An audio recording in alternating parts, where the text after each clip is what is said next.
경기도의 한 시골 마을에서 일어난 충격적인 가족 이야기가 온라인 커뮤니티를 뜨겁게 달구고 있습니다.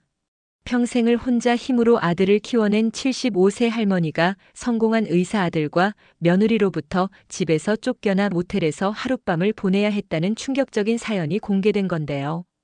더욱 놀라운 것은 겉으로는 효자로 보였던 아들과 명문대 출신 며느리가 시어머니의 재산을 노리고 계획적으로 요양원에 보내려 했다는 사실입니다. 하지만 이 이야기는 여기서 끝나지 않습니다. 모텔에서 쫓겨난 할머니가 보여준 놀라운 반격과 그 결과는 많은 사람들에게 감동과 통쾌함을 선사하고 있다고 합니다. 과연 무슨 일이 있었던 걸까요? 지금부터 여러분께 그 특별한 이야기를 전해드리겠습니다. 여기서 잠깐 더 많은 이야기와 재미있는 콘텐츠를 놓치지 않으시려면 지금 바로 구독과 알림 설정을 해주세요. 여러분의 관심이 저희 채널에게 큰 힘이 됩니다. 박영숙 씨는 오늘도 벽에 걸린 액자를 바라보며 하루를 시작했습니다. 25년 전 아들 영호가 의과대학에 합격했던 그날의 사진이었어요. 시골 마을 전체가 들썩였던 그날을 어떻게 잊을 수 있겠습니까? 우리 마을에서 의사가 나왔다. 이장님이 마을 방송으로 소리치던 그날 영숙 씨는 정말 하늘을 날 것만 같았습니다. 남편 없이 혼자 키운 아들이 의사가 된다니요. 온 마을 사람들이 축하하러 몰려왔고 영숙 씨는 며칠 동안 잠도 제대로 못 잤어요. 너무 기뻐서 말이죠.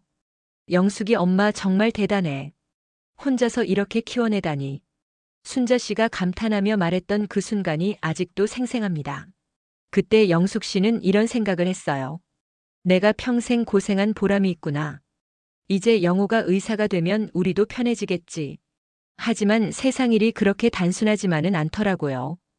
영호는 의과대학을 졸업하고 레지던트 과정을 거쳐 드디어 대형 병원에서 정식 의사로 일하기 시작했습니다.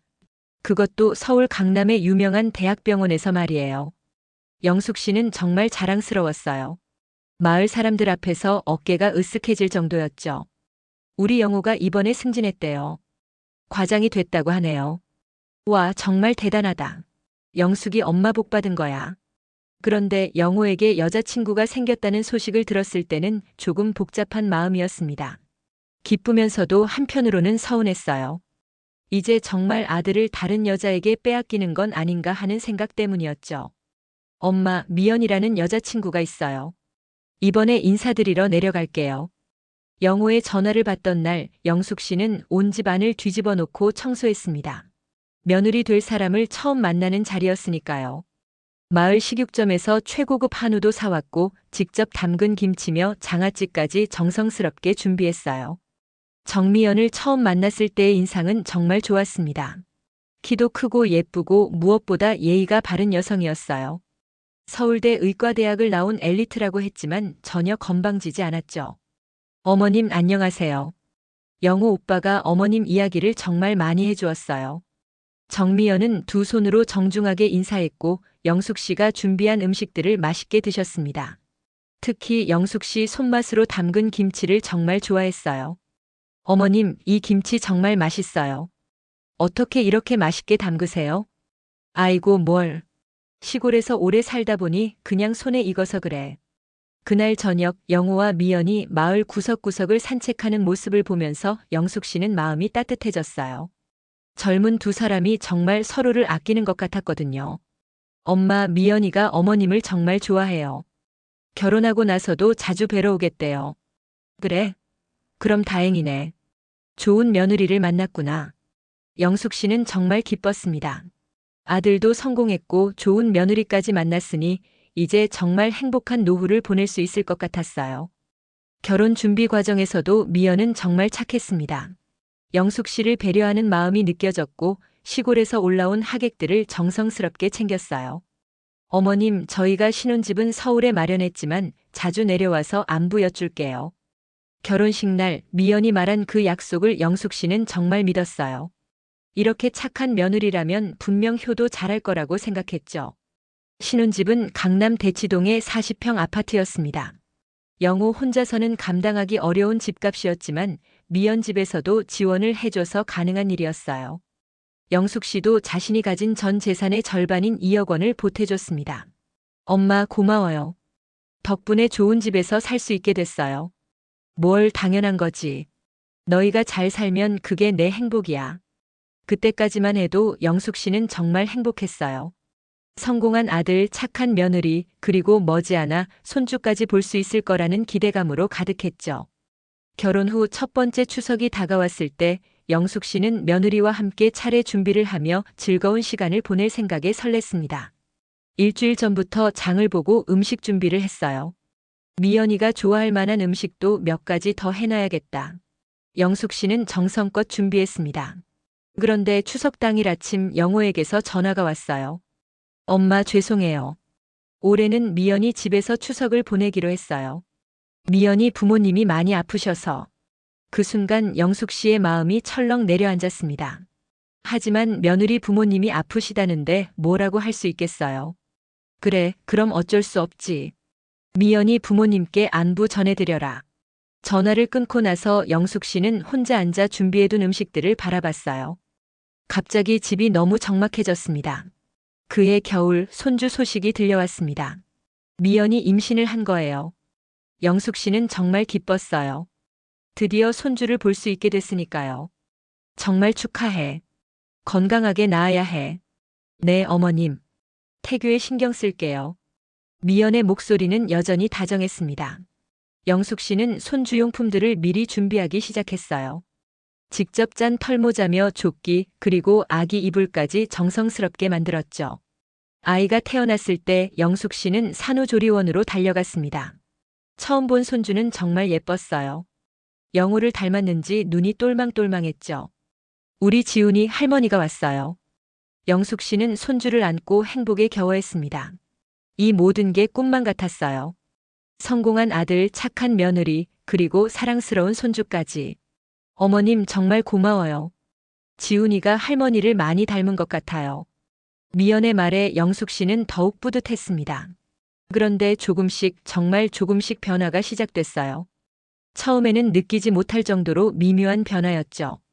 전화 통화가 조금씩 짧아지고 방문 약속도 자주 연기되기 시작했습니다. 엄마 죄송해요. 지훈이가 감기에 걸려서 이번 주는 못 갈 것 같아요. 엄마 미연이가 병원 일이 너무 바빠서. 핑계는 항상 그럴듯했어요. 영숙 씨도 처음에는 이해하려고 노력했죠. 젊은 부부가 바쁘고 아이 키우는 것도 힘들 테니까요. 하지만 시간이 지날수록 뭔가 이상하다는 느낌을 지울 수 없었습니다. 예전에는 미연이 먼저 안부 전화를 자주 했는데 이제는 영숙 씨가 전화해야 겨우 받는 정도였어요. 그리고 결정적인 사건이 일어났습니다. 지훈이의 첫 번째 생일이었어요. 영숙 씨는 한 달 전부터 준비했습니다. 손주의 첫 생일이니 얼마나 의미 있는 날이겠어요. 영호야, 지훈이 생일 준비 많이 했어. 할머니가 직접 만든 한복도 있고. 아, 엄마. 그게. 이번에는 미연이 친구들이랑 작은 파티만 할 예정이에요. 그 순간 영숙 씨는 뭔가 잘못됐다는 걸 확실히 느꼈습니다. 손주의 첫 생일에 할머니를 초대하지 않는다는 게 말이 되나요? 지훈이의 첫 생일날 영숙 씨는 혼자 집에 앉아 있었습니다. 손주를 위해 정성껏 준비한 한복과 선물들이 방 한구석에 놓여 있었어요. 마음이 너무 아팠지만 그래도 아들 가족을 이해하려고 애썼습니다. 젊은 사람들끼리 모이는 자리에 내가 끼면 불편할 수도 있겠지. 하지만 마음 한구석에서는 서운함이 계속 자라고 있었어요. 특히 며느리 미연의 태도가 예전과 많이 달라진 것 같았거든요. 몇 주 후 영숙 씨는 직접 담근 김치를 들고 서울로 올라갔습니다. 미연이 결혼 초에 그렇게 좋아했던 김치를 다시 담가서 가져간 거예요. 깜짝 선물로 주면 좋아할 거라고 생각했죠. 영호가 근무하는 대학병원에 도착했을 때는 오후 2시쯤이었습니다. 간호사에게 물어보니 영호는 수술 중이고 미연은 외래 진료를 보고 있다고 했어요. 미연 선생님께 잠깐 인사만 하고 가려고 하는데요. 간호사가 안내해준 외래 진료실 앞에서 영숙 씨는 잠깐 망설였습니다. 갑자기 찾아가면 미연이 당황할 수도 있겠다는 생각이 들었거든요. 하지만 이미 여기까지 온 마당에 그냥 돌아갈 수는 없었어요. 진료실 문을 살짝 열고 들어가려던 순간 미연의 목소리가 들렸습니다. 정말 시골에서 올라오는 것도 부담스러운데 맨날 김치며 반찬이며 가져와요. 솔직히 우리가 그런 거 먹을 사람들인가요? 미연이 동료 의사와 대화하는 소리였어요. 영숙 씨는 문 앞에서 얼어붙었습니다. 그래도 시어머니인데. 시어머니라고 해서 다 좋은 건 아니에요. 교육 수준도 다르고 생각하는 것도 달라요. 솔직히 남편도 요즘은 시골 내려가는 걸 귀찮아해요. 영숙 씨의 손에서 김치통이 떨어질 뻔했습니다. 가슴이 철렁 내려앉으면서 숨쉬기가 어려워졌어요. 자신이 그렇게 정성껏 담근 김치를, 그렇게 사랑으로 준비한 음식들을 그런 식으로 말하다니요. 그냥 적당히 거리 두고 지내세요. 어차피 나이 차이도 많이 나고 대화도 안 통할 테니까. 더 이상 들을 수 없었습니다. 영숙 씨는 조용히 돌아서서 병원을 나왔어요. 김치통을 들고 온 게 이렇게 창피하고 부끄러울 줄 몰랐습니다.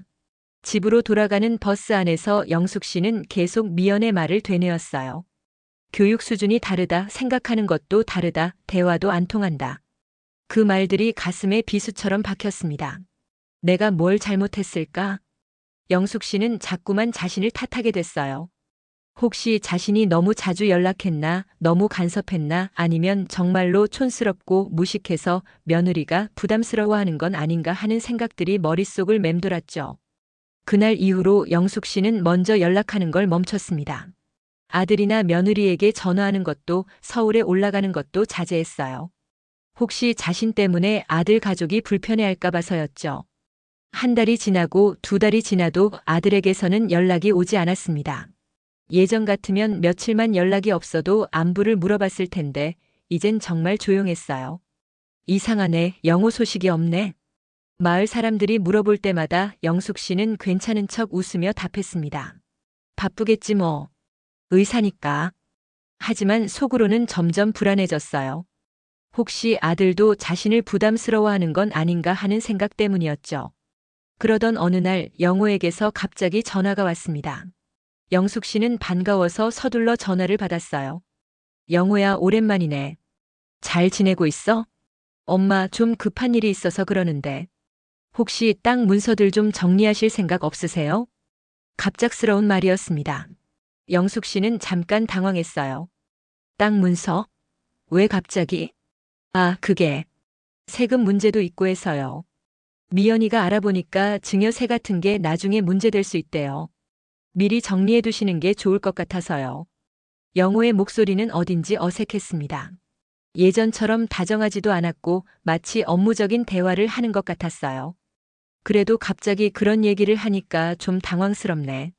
엄마, 저희가 도와드릴게요. 복잡한 일이니까 전문가한테 맡기시는 게 좋아요. 영숙 씨는 뭔가 이상하다는 느낌을 지울 수 없었습니다. 하지만 아들이 자신을 위해서 하는 말이니 거절하기도 어려웠어요. 그래, 알겠다. 그런데 급한 건 아니지?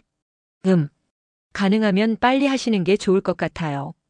전화를 끊고 나서도 영숙 씨는 계속 고민에 빠져 있었습니다. 왜 갑자기 재산 정리 얘기를 하는 걸까요? 며칠 후 미연이 혼자 시골집에 내려왔습니다. 오랜만에 보는 며느리였지만 예전처럼 반갑지는 않았어요. 병원에서 들었던 그 말들 때문이었죠. 어머님 안녕하세요. 미연아. 갑자기 혼자 왔네? 네, 어머님과 좀 이야기할 게 있어서요. 미연은 거실에 앉더니 서류 뭉치를 꺼냈습니다.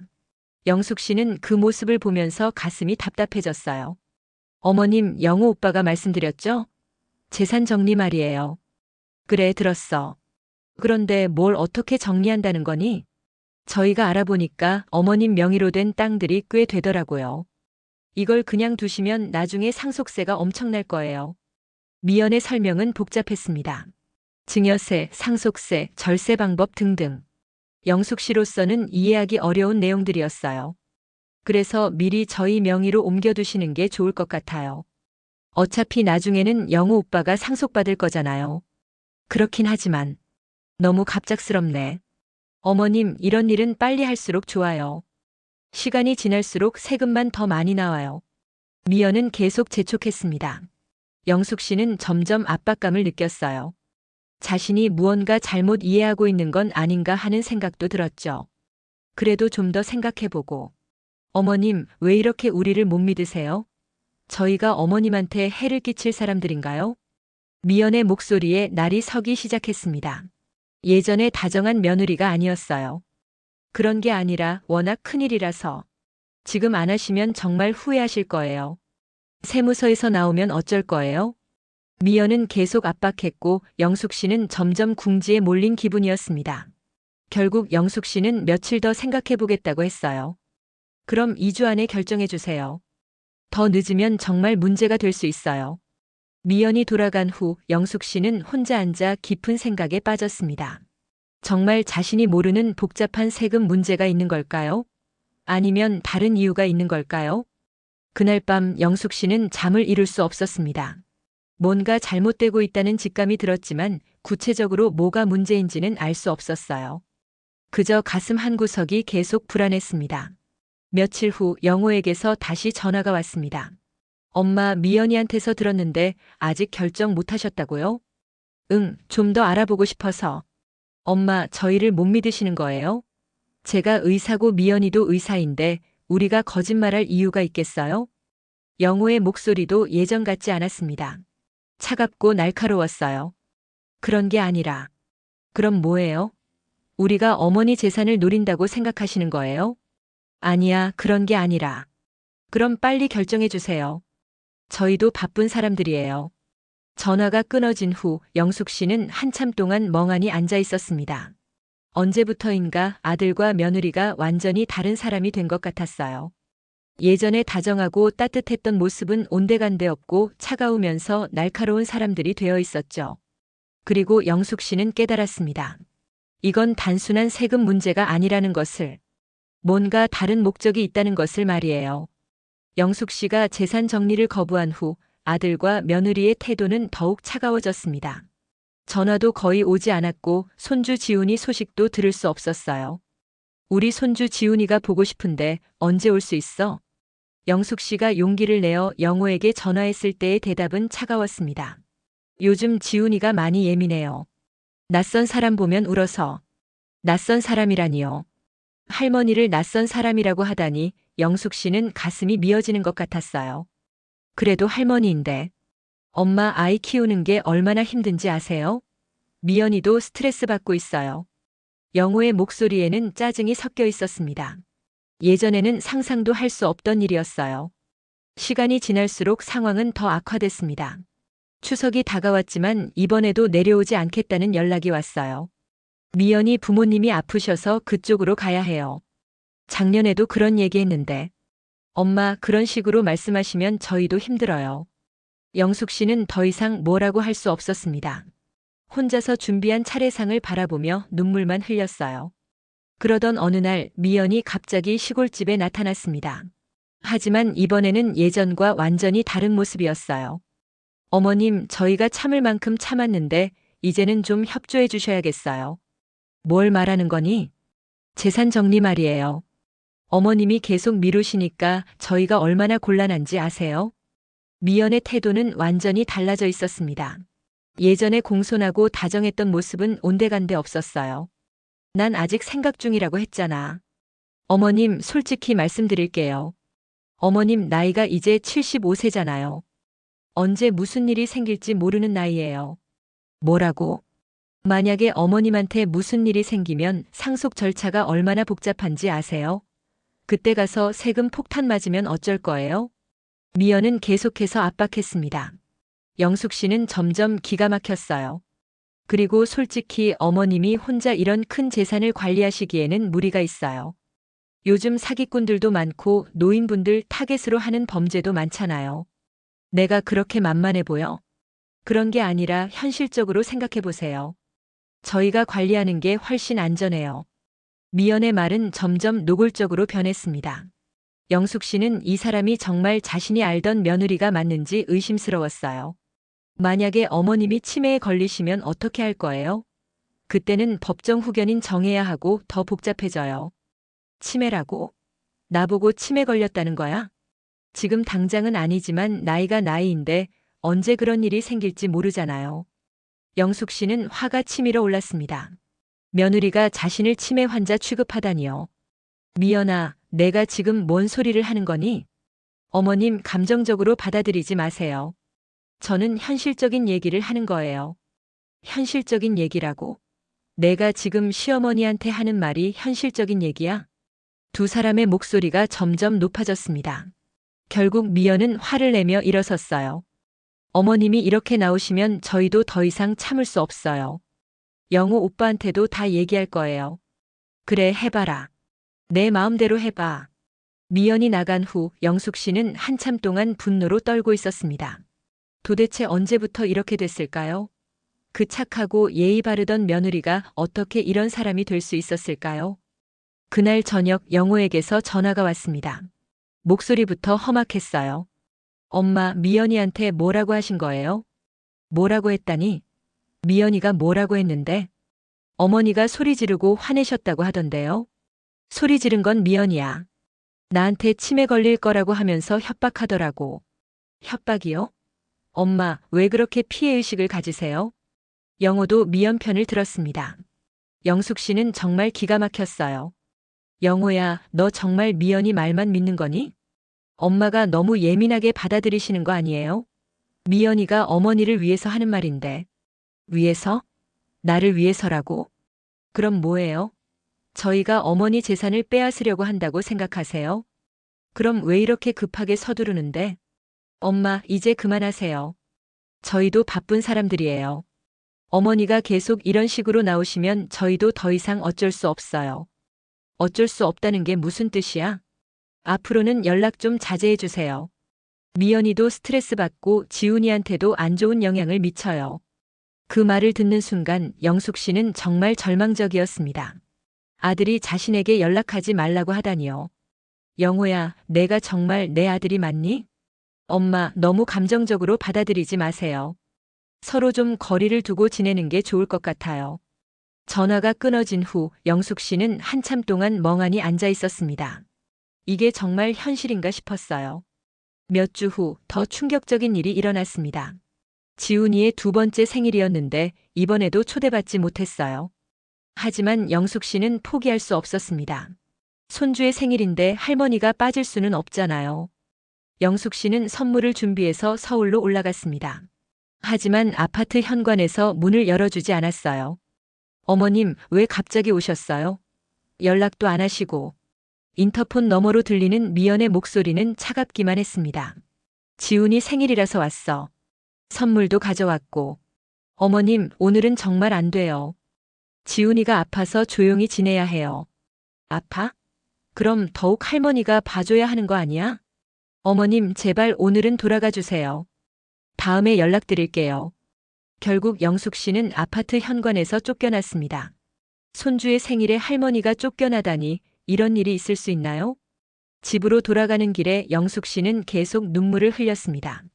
버스 안에 다른 승객들이 이상하게 쳐다봤지만 신경 쓸 겨를이 없었어요. 그런데 더 큰 충격이 기다리고 있었습니다. 며칠 후 영호와 미연이 갑자기 시골집에 나타난 거예요. 엄마, 저희가 중요한 얘기가 있어서 왔어요. 두 사람의 표정이 심상치 않았습니다. 영숙 씨는 불안한 마음으로 거실에 앉았어요. 어머님, 저희가 많이 고민했는데 어머님이 이 집에서 혼자 지내시는 게 위험할 것 같아요. 위험하다니? 나이도 많으시고 만약에 집에서 넘어지시거나 갑자기 쓰러지시면 어떻게 해요? 아무도 모르잖아요. 미연이 말했지만 영숙 씨는 뭔가 다른 속셈이 있다는 걸 직감적으로 알 수 있었어요. 그래서 어쩌자는 거야? 요양원을 알아봤어요. 시설도 좋고 간병도 잘해주는 곳이에요. 요양원이라고? 영숙 씨는 깜짝 놀랐습니다. 자신은 아직 건강한데 갑자기 요양원이라니요. 어머님, 거기 가시면 또래분들도 많고 심심하지 않으실 거예요. 난 여기서 살 거야. 왜 요양원에 가야 해? 어머님, 현실을 받아들이세요. 나이가 나이인데 혼자 사시기에는 무리가 있어요. 영호도 미연 편을 들었습니다. 영숙 씨는 정말 기가 막혔어요. 너희들이 날 요양원에 보내려고? 보낸다는 게 아니라 어머님을 위해서 하는 일이에요. 내가 언제 도움 달라고 했어? 난 아직 건강해. 어머님, 고집 부리지 마세요. 저희도 어머님 걱정해서 하는 얘기예요. 결국 큰 말다툼이 벌어졌습니다. 영숙 씨는 절대 요양원에 가지 않겠다고 했고 영호와 미연은 계속 압박했어요. 그럼 어떻게 할 거예요? 저희가 맨날 내려와서 돌봐드릴 수는 없어요. 누가 돌봐달라고 했어? 어머님, 왜 이렇게 우리를 힘들게 하세요? 마지막에 미연이 한 말이 영숙 씨의 마음을 완전히 무너뜨렸습니다. 어머님이 계속 이런 식으로 나오시면 저희도 더 이상 어머님을 모실 수 없어요. 그 말을 듣는 순간 영숙 씨는 모든 걸 이해했습니다. 처음부터 이들의 목적은 자신을 집에서 내보내는 것이었어요. 재산을 가져가기 위해서 말이죠. 그래, 알겠다. 너희들 뜻대로 해라. 영숙 씨는 더 이상 말할 힘도 없었습니다. 평생을 키운 아들이 그토록 예뻐했던 며느리가 자신을 이렇게 대하다니요. 결국 영숙 씨는 홧김에 살던 집에서 나오게 되었습니다. 평생 살던 집에서 나와 낯선 모텔에서 하룻밤을 보내게 된 거예요. 모텔 방 안에서 영숙 씨는 형광등 불빛을 바라보며 눈물을 흘렸습니다. 옆방에서 들리는 텔레비전 소리, 복도에서 들리는 발소리들이 모두 낯설고 무서웠어요. 내가 뭘 잘못했을까? 영숙 씨는 계속 자신을 돌아봤습니다. 혹시 자신이 정말 잘못 생각하고 있는 건 아닐까요? 아들과 며느리가 정말 자신을 위해서 하는 일인 걸까요? 하지만 아무리 생각해봐도 이상했습니다. 정말 자신을 위해서라면 이렇게 급하게 서두를 이유가 없었어요. 그리고 요양원까지 보내려고 할 이유도 없었죠. 그날 밤 영숙 씨는 처음으로 깨달았습니다. 이건 단순한 가족 갈등이 아니라 계획적인 일이라는 것을, 그리고 자신이 가만히 있으면 안 된다는 것을 말이에요. 모텔에서 보낸 그 밤이 영숙 씨의 인생을 바꿨습니다. 새벽에 잠에서 깨어 형광등 불빛을 바라보며 영숙 씨는 마음속 깊은 곳에서 솟아오르는 분노를 느꼈어요. 이건 분명 잘못된 일이었습니다. 이렇게 당하고만 있을 순 없어. 영숙 씨는 처음으로 법적 대응을 생각해 봤습니다. 하지만 혼자서는 어떻게 해야 할지 몰랐어요. 그래서 먼저 마을의 이장님을 찾아갔습니다.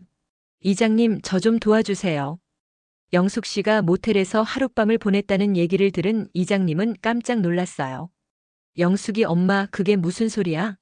아들이 어머니가 홧김에 집을 나간다고 했는데 그렇게 보냈다고.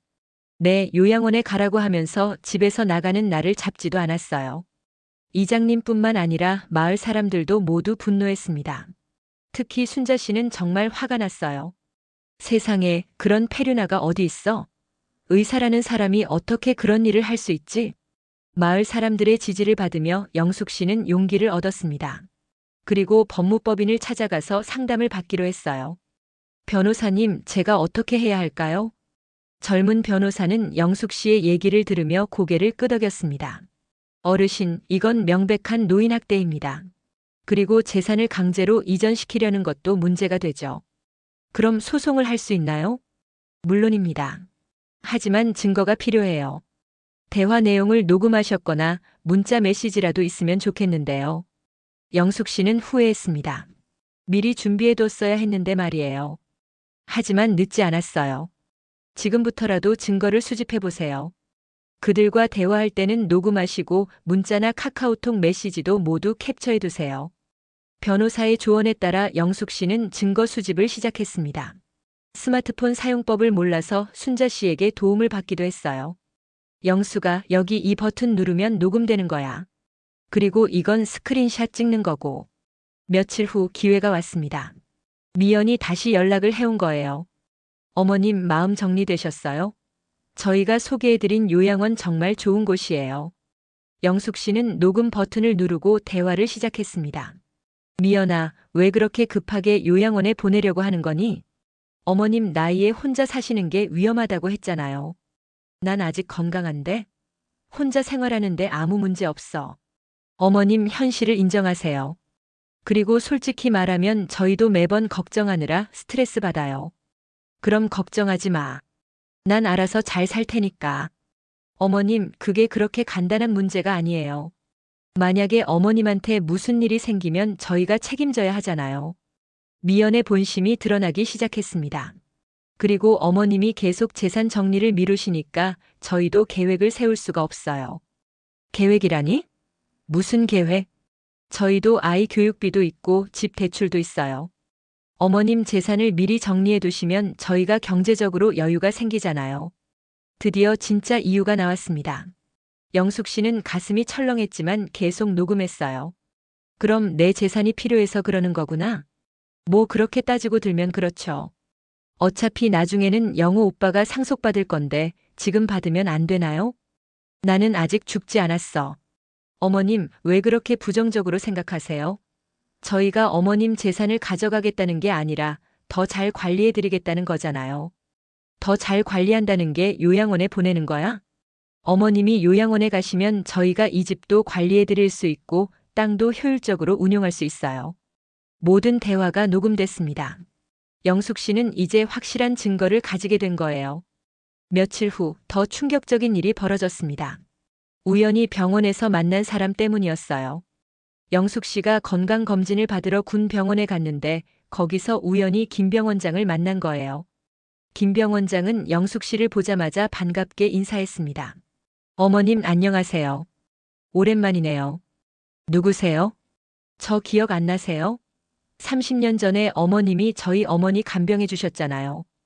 여기 군 병원에 지인이 있어 찾아왔는데 이렇게 우연히 어머님을 뵙네요. 영숙 씨는 그제야 기억났어요. 30년 전 병원에 입원한 할머니를 몇 달 동안 간병해 준 적이 있었거든요. 그때 그 할머니의 손자가 김병 원장이었던 거죠. 아, 맞다. 철수야? 네, 맞아요. 그때 어머님 덕분에 저희 할머니가 편안하게 돌아가셨어요. 평생 잊을 수 없는 은혜를 입었어요. 두 사람은 반가운 마음으로 대화를 나눴어요. 그런데 김병 원장이 영숙 씨의 사정을 듣고는 깜짝 놀랐습니다. 어머님 아드님이 우리 병원 의사예요? 이름이 어떻게 되나요? 박영호라고 해요. 아, 박영호 선생님. 그분이 어머님 아드님이셨군요. 김병 원장의 표정이 어두워졌어요. 그런데 어머님 혹시 요즘 아드님과 사이가 어떠세요? 사실은 좀 힘든 일이 있어서요. 영숙 씨는 김병 원장에게 모든 사정을 털어놨습니다. 김병 원장은 이야기를 듣고는 한숨을 쉬었어요. 어머님, 사실 병원에서도 박영호 선생님 때문에 고민이 많았어요. 무슨 일인데요? 요즘 환자들한테 불필요한 검사를 너무 많이 권하고 비급여 항목들을 과도하게 청구한다는 민원이 들어오고 있어요. 영숙 씨는 깜짝 놀랐습니다. 그리고 부인분도. 솔직히 말씀드리면 동료 의사들 사이에서 평판이 좋지 않아요. 너무 돈에만 관심이 많다는 얘기가 있거든요. 김병 원장의 말을 듣고 영숙 씨는 모든 걸 이해하게 됐습니다. 아들과 며느리가 경제적으로 어려운 상황이었던 거예요. 그래서 자신의 재산을 노린 거였죠. 어머님 정말 죄송해요. 제가 좀 더 일찍 알았다면. 아니에요. 이제라도 알게 돼서 다행이에요. 김병 원장은 영숙 씨를 위해 증인 역할을 해주겠다고 약속했습니다. 이제 영숙 씨에게는 충분한 증거가 있었어요. 녹음 파일, 문자 메시지, 그리고 병 원장의 증언까지. 변호사와 상의한 결과 소송을 진행하기로 했습니다. 노인학대, 재산 강취 시도, 그리고 정신적 피해에 대한 손해배상까지 청구하기로 했어요. 소장이 접수되고 며칠 후 영호에게서 다급한 전화가 왔습니다. 엄마, 이게 무슨 일이에요? 갑자기 법원에서 소장이 왔는데요. 당연한 일 아니야? 너희들이 한 일에 대한 대가를 받는 거지. 엄마, 우리가 뭘 잘못했다고 그래요? 녹음 파일 다 있어. 내가 나를 요양원에 보내려고 한 것, 미연이가 내 재산을 노린다고 한 것 다 증거로 남아있다고. 영호의 목소리가 떨리기 시작했어요. 엄마, 그건 저희가 어머니를 위해서. 위해서? 너희 경제 사정 때문이었잖아. 김병 원장님한테 다 들었어. 완전히 들통이 난 거였습니다. 법정에서 열린 첫 번째 심리에서 영호와 미연은 완전히 당황한 모습이었어요. 변호사가 녹음 파일을 재생했을 때 법정 안의 사람들이 모두 경악했습니다. 저희가 어머님 재산을 가져가겠다는 게 아니라 더 잘 관리해드리겠다는 거잖아요. 어머님이 요양원에 가시면 저희가 이 집도 관리해드릴 수 있고 땅도 효율적으로 운용할 수 있어요. 미연의 목소리가 법정에 울려 퍼졌습니다. 방청석에서는 탄식 소리가 들렸어요. 김병 원장도 증인으로 나와서 증언했습니다. 박영호 씨는 병원에서도 문제가 많았습니다. 과도한 검사 권유와 비급여 항목 남발로 환자들 민원이 끊이지 않았어요. 그리고 부인분도 동료들 사이에서 금전적인 문제로 평판이 좋지 않았습니다. 모든 증거가 제시된 후 판사는 명확한 판결을 내렸습니다. 피고들의 행위는 명백한 노인학대에 해당하며 재산 강취를 시도한 것으로 인정됩니다. 따라서 원고에게 정신적 피해에 대한 손해배상금 3천만 원을 지급하라. 법정에서 미연은 눈물을 흘리며 무너졌고 영호는 창백한 얼굴로 고개를 떨구고 있었어요. 판결 후 영호와 미연은 영숙 씨에게 사과했습니다. 어머니, 정말 죄송해요. 저희가 정신이 나갔었어요. 엄마, 용서해 주세요. 다시는 이런 일 없을게요. 하지만 영숙 씨의 마음은 이미 식어 있었어요. 용서는 하겠어. 하지만 다시는 내 앞에 나타나지 마라. 그리고 영숙 씨는 손해배상금 3천만 원을 마을 복지관에 기부했습니다. 이 돈으로 어려운 노인분들 도와주세요. 마을 사람들은 영숙 씨의 결정에 박수를 보냈어요. 이 사건 이후 영호는 병원에서 징계를 받고 다른 곳으로 옮겨야 했습니다. 미연도 동료들 사이에서 완전히 매장됐어요. 영숙 씨는 다시 시골집으로 돌아와 평화로운 일상을 되찾았습니다.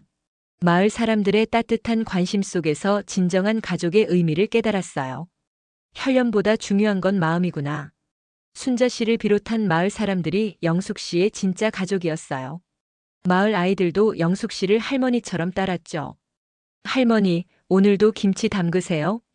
그래, 우리 지민이도 먹을 거야? 아이들의 웃음소리가 집안에 가득했습니다. 이제 영숙 씨는 정말 행복했어요. 몇 년 후 영호가 편지를 보내왔습니다. 진심 어린 사과와 함께 다시 시작하고 싶다는 내용이었어요. 하지만 영숙 씨는 답장하지 않았습니다.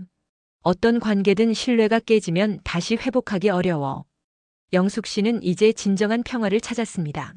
마음으로 맺어진 가족들과 함께 행복한 노후를 보내고 있어요. 저녁 노을이 지는 마당에서 아이들과 함께 놀아주는 영숙 씨의 얼굴에는 진정한 미소가 피어났습니다. 어려운 시기를 견뎌내고 찾은 진짜 행복이었죠. 가족이란 혈연이 아니라 마음으로 맺어지는 거구나. 이제 영숙 씨는 정말 자유로웠습니다. 그리고 마침내 진정한 가족의 의미를 깨달았어요. 때로는 혈연보다 마음이 더 중요하다는 것을 말이죠.